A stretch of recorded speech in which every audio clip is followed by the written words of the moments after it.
ازاي ابدا في التغيير بعيدا عن الكلام الاكاديمي؟ لازم تعرفوا يا جماعه ان الكلام اللي الناس بتقوله في الفيديوز هو مش موضوع انه كلام اكاديمي بس، هو كلام جنرالايزد. ليه؟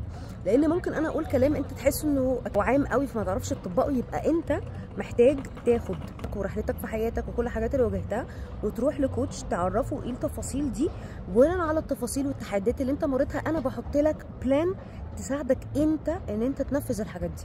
فدي اول نقطه لازم نعرفها. طيب تعالوا نتكلم عامه عشان انا عايزه ابدا في التغيير. اول حاجه اقعد مع نفسي اسال نفسي ايه الحاجات اللي في حياتي لو اتغيرت هتبقى حياتي اسهل. حلو. تاني حاجه ما ينفعش ان انا اقرر اقوم اغير كل حاجه. انا عايز صحتي تبقى حلوه وهعمل شيفت في الكارير، لا this is too much. اللي هيحصل انتوا هتتوتروا، هتوقفوا عن كل حاجه. فاول حاجه تعالى نقول ان انا عايزه ابتدي بان انا اخد كورسات تخص بشغلي. فانا هشتغل يفضل على فرع واحد في الحياه، علشان انا اوريدي اكيد عندي شويه ضغوطات وتحديات في حياتي، فما عنديش الطاقه الكبيره ان انا امشي اوزع طاقتي على كل الحاجات اللي على الارض. اوكي طيب قررت ان انا احط حاجه معينه عايزه اغير فيها. لازم الجولز بتاعتي تبقى جولز واقعيه واحط تارجت صغيره.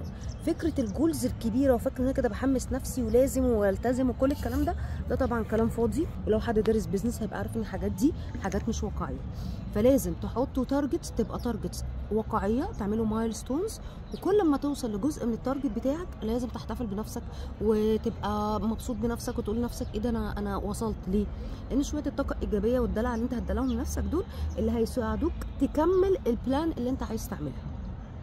الحاجه اللي بعد كده عايز تعمل تغيير، لازم تحيط نفسك باشخاص يساعدوك توصل للتغيير ده، او اتليست ابعد عن الاشخاص السلبيه اللي لو هم حواليك انت مش هتعرف تعمل التغيير. ما ينفعش ابقى انا عايزه اتحسن في شغلي وعندي اصحاب هم طول النهار عايزين بس يخرجوا ونصرف على الاكل والخروج وكده، ولا هيبقى عندي وقت ان انا اقعد اخد الكورس، ولا هيبقى معايا فلوس. صح؟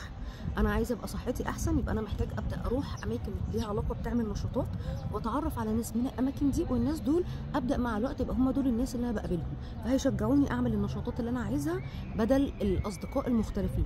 برضو من الحاجات المهمه ان انت كشخص ديكلاتر الاكتيفيتيز السامه، ديكلاتر الاشخاص اللي طاقتهم مش حلوه، ديكلاتر الحاجات اللي في بيتك اللي خلاص ما بقاش ليها لازمه وبرضو مكمل ليه، لان ده هيساعدك ان انت طاقتك يبقى عندك طاقه احسن، تنظف في المكان اللي حواليك، فده بيساعدنا ان احنا نبقى مستريحين نفسيا ونركز اكتر.